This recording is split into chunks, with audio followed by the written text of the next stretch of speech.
the Facilities Committee. I'm Caroline Watts. I'll be chairing this evening, and we'll begin with a roll call, starting with Mr. White. Daniel Schultz, present. Jenny Lohman, present. Robin Murphy, present. Mia Blitzstein, present.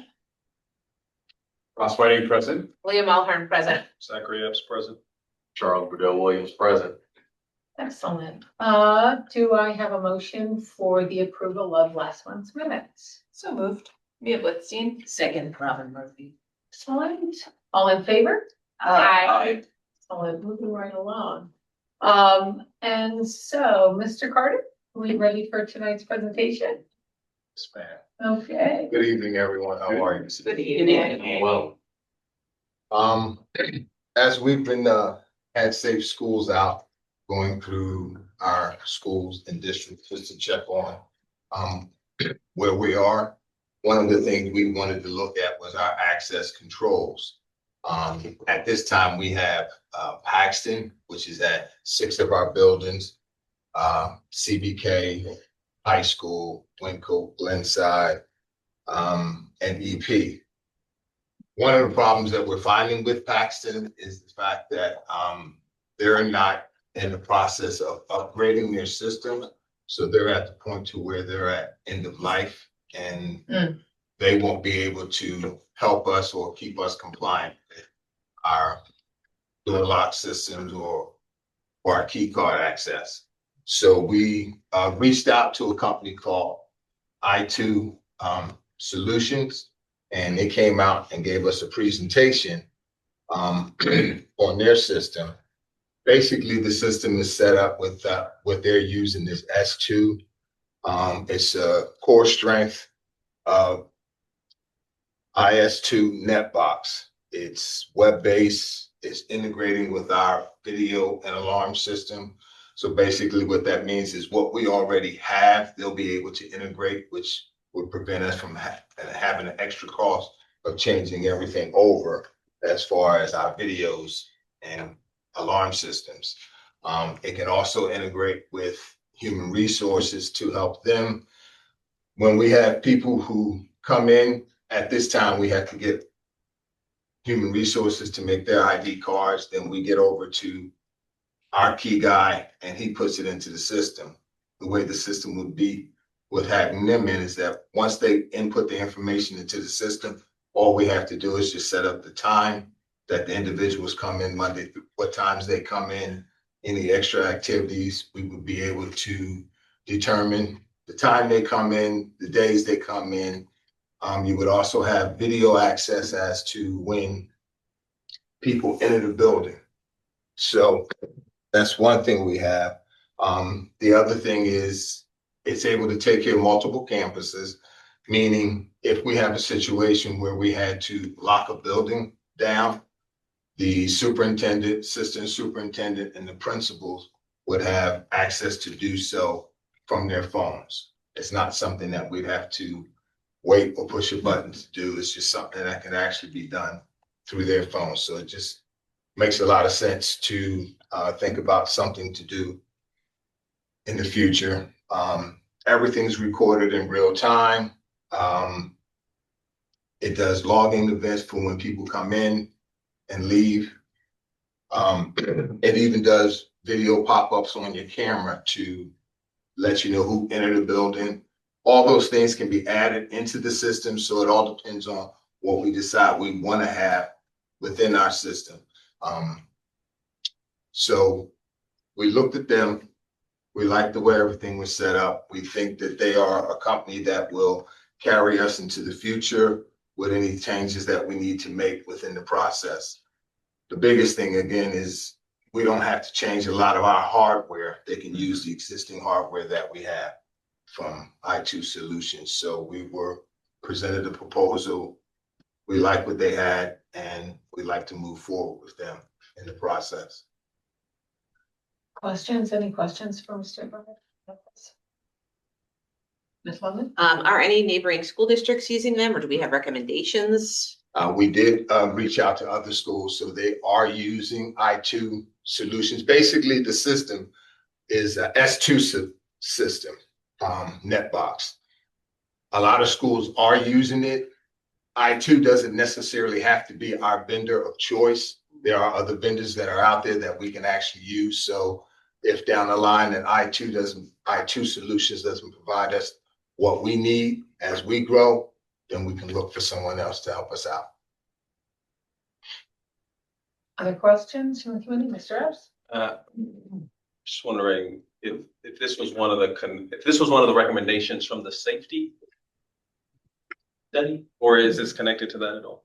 This is because of the safety study. Mhm. This is something that we looked into, and we wanted to make sure that we were compliant to help keep our schools safe.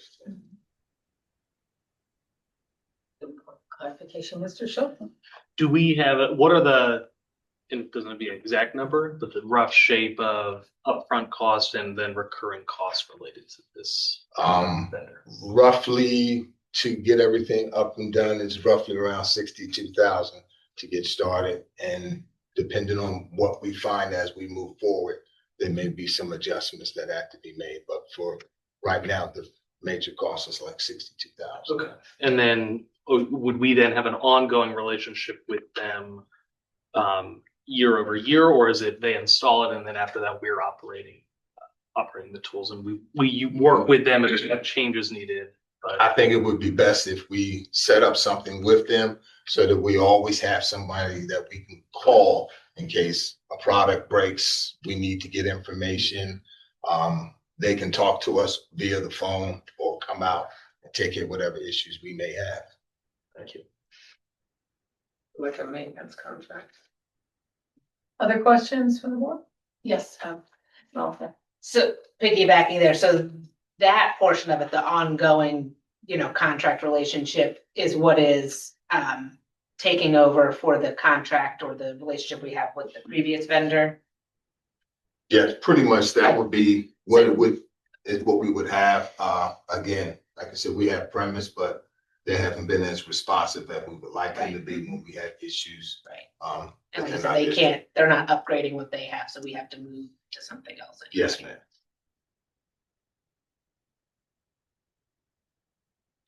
Mr. Schultz and Mr. Epps? This is this is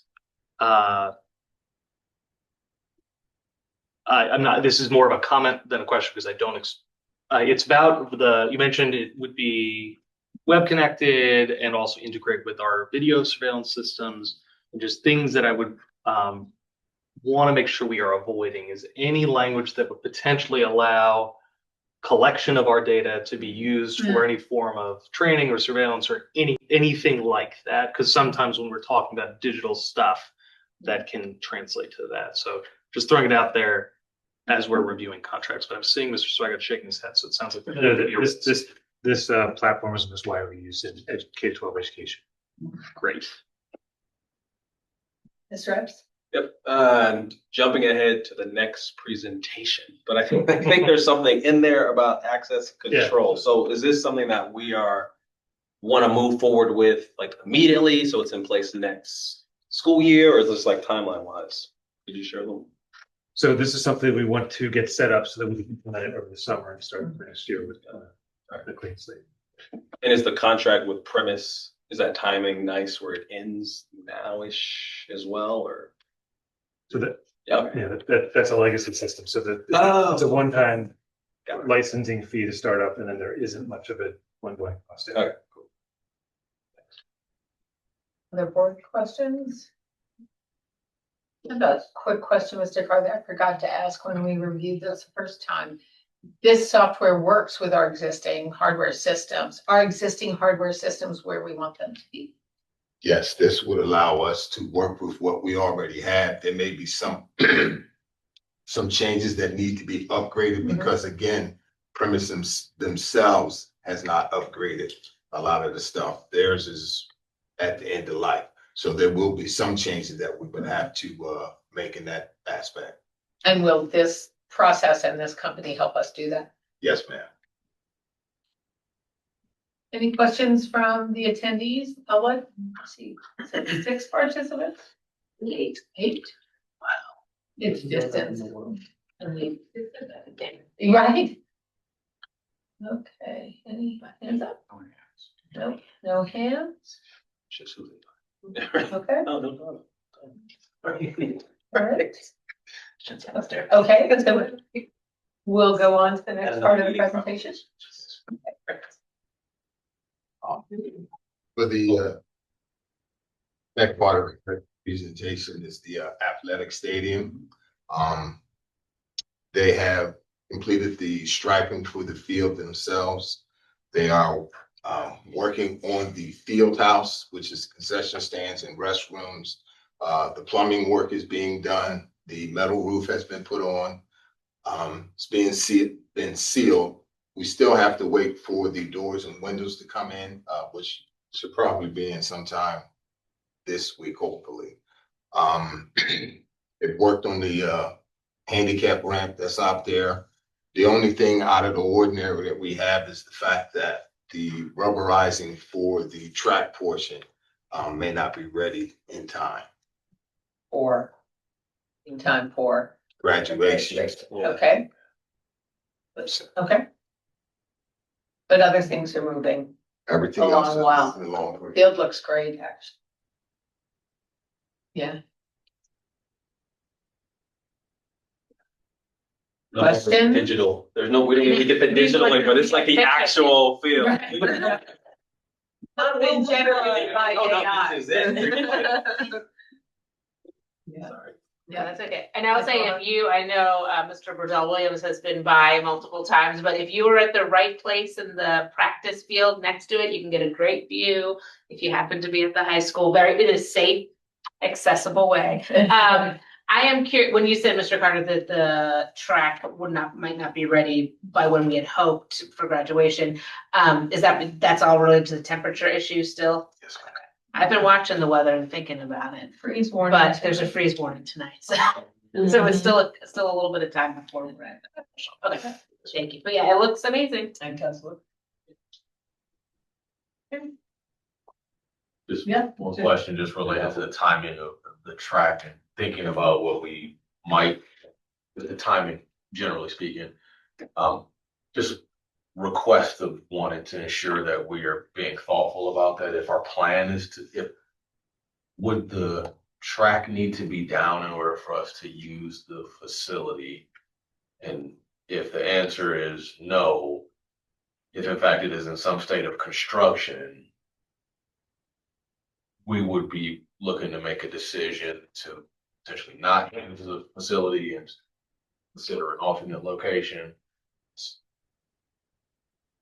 So let's get clarity, because I even need some clarity on this. Not the answer now, but we can follow up with a board update. It was my understanding that the official track being completed was always a question mark.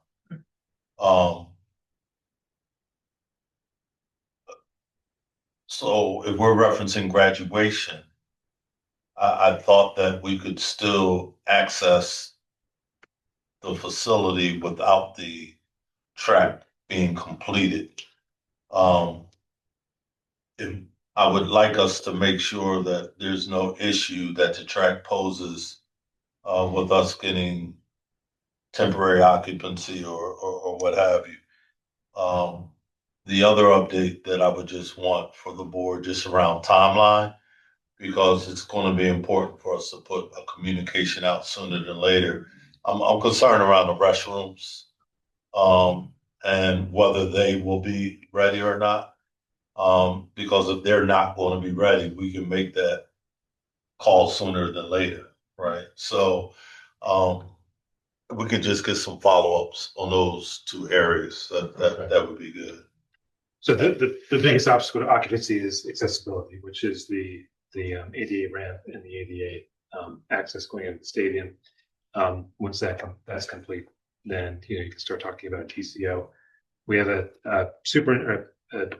contractor, superintendent, and 2 construction managers to say everything but the track surface should be completed in time for graduation. That being said, we still have full contingency plans for Arcadia in the event that they're not ready. Any other questions? Okay. Councilor Butler? No? Okay. We'll keep moving. Just an update on the spending progress on the stadium. Looking at the hard construction costs, the bid amount of 11.6 million paid to date. We have paid 8.7 million, which is probably a little bit behind the progress made on the stadium because we already have components that are complete. The bleachers are complete, the track is complete. But from where we're at from a payment standpoint, we're right in line with where we need to be on the project. You can see we still have a very large contingency number. It doesn't appear as if we'll meet that contingency number. So we're hoping to whittle that down as much as possible as we go through the end of the project. And we still have a little bit more to play in terms of soft costs, in terms of our architectural fees on the project as well.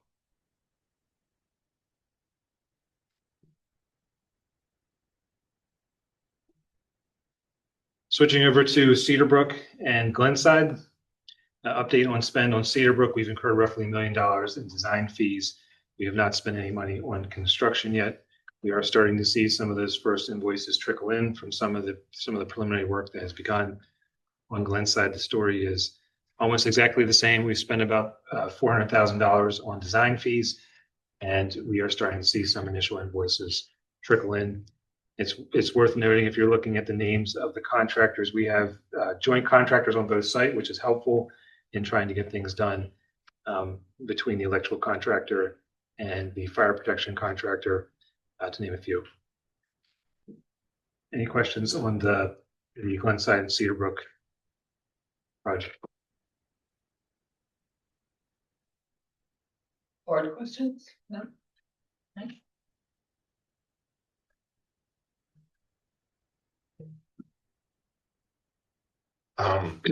We've actually been working on our baseball fields for CBK as well as the high school. Ordered some infill mix to get everything up and ready for the springtime games. Our grounds crew have been working hard. They've rebuilt the pitcher's mound. They've put in some infill mix to build up the diamond plate for Cedarbrook as well as the high school. So they've put in a lot of time to get everything up and ready. And most of the feedback that we've gotten from the coaches that everything's been pretty good, that they haven't had any issues. So for the most part, everything on those aspects is good. Nice to see the teams be able to get on the fields without snow. All bit of sunshine. So the next thing is that we have requested for a bid to replace our generator for Glenside. We did have some individuals who came out and looked at it. One of them in particular was West Generator, and he wanted to look into it a little bit more to see what was exactly the problem. He's been working on it, and he's actually gotten the generator up and running where we don't have to worry about purchasing a new one or rebuilding it. He's actually gotten the unit up to 120 kW. It should run at 125 kW, but it has been running. He did have to make an adjustment to the gas line because the way it was supposed to be originated from Generac is that it should be 6 to 10 feet above the generator, given a 2-inch line, creating a reservoir so that when the initial startup, it wouldn't choke itself out. And that has been one of the problems we were having. But since he's changed that, we've been good. The only issue he has at this point is just a little bit of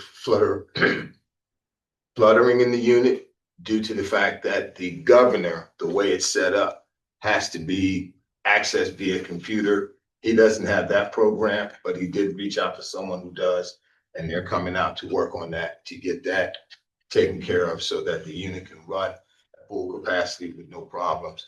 Normally, when we have a situation at Glenside, if the lose power, it normally runs at about 50 to 60 kW, and we're well above that right now at 120 kW. it is regulated to run at 135, but at this point, he has it at 120 kW, and it's been running. Just have to make that adjustment so that we should be good. With that being said, we'd like to take the bid off the table for a replacement and more or less just work on a bid for a contractor that comes out and services all of our generators throughout the district. That's one of the big issues we've had, is that there hasn't been anyone to make that adjustment for the Generac generator. So that's one of the things we'd like to do. So we'll need board action to reject the results of the bid. The bidding the exact same model. This came out, the low bid came in $60,000, which obviously we won't need to do.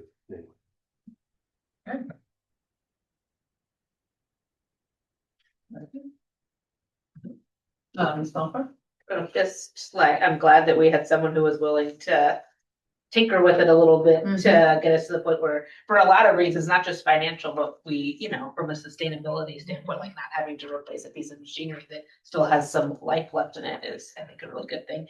And it sounds like having that ongoing maintenance contract is a good idea to keep all of our, because all of our buildings have generators, right?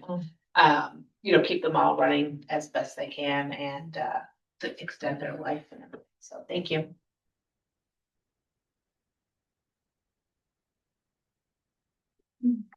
The last thing was Myers Kitchen. We had an issue where this past winter it was extremely cold, and our heating system wasn't able to keep up with it. I've been looking into it, and I was able to find some industrial fan units. I was able to purchase 2 of them. They put out 17,065 BTUs, so that'll give us an extra 32,000 BTUs to be added into the kitchen, which would actually help to keep the ladies comfortable while they're working. So they're up, they're running, and I've checked on them. The lady said that it's been good. I can see some board members reacting that it's kind of ironic that a kitchen would be cold in the winter when you're cooking hot food. So it must have been a really strange experience. So that solution is working. Yes, ma'am. So far it has been working.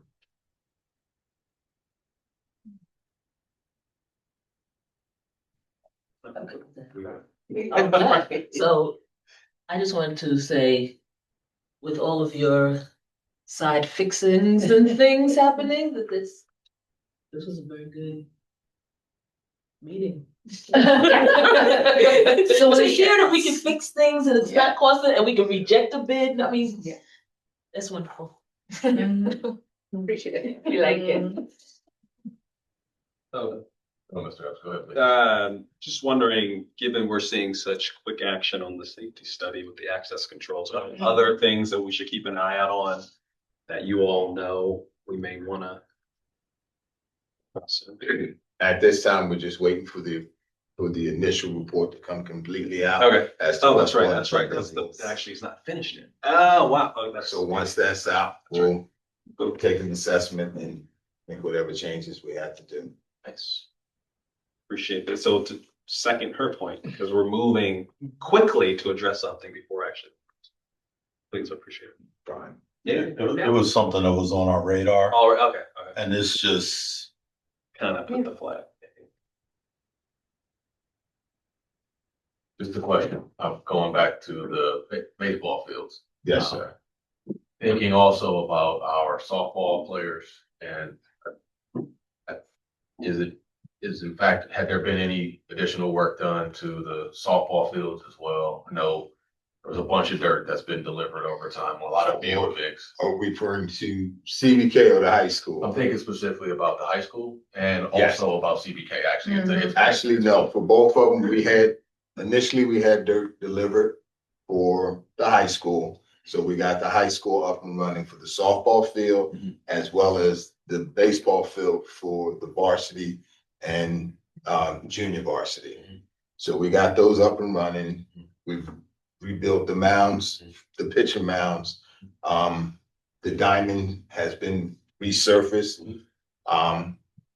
Have to work on getting a little bit more equipment just to help make things a little bit easier for the guys. But for the most part, CBK and the high school, both fields have been completed and up to date. I haven't had any complaints from anybody since they've started. Yeah, no, I appreciate it. The only thing that- The question for me was related just to make sure that, they're not sharing the same field, but from an equitable perspective, right? The soccer team uses one field, it doesn't really change. Right, because Regardless they if we have, plan on it, but for softball and baseball, it's different. So I just wanted to. no, make sure both there of was them have initial been up there. contact. We got infield mix and we had gotten more delivered so that we could have CBK done as well. Mhm. So we should be good to go. All right, thank you. Any other questions from the board? Any other questions on our Zoom attendees? Not seeing any hands or anything? Okay, then. Motion to adjourn, Mr. F. So moved. Seconded, whatever. Okay, and with that, the facilities committee is adjourned. Thank you, everybody. All the good news.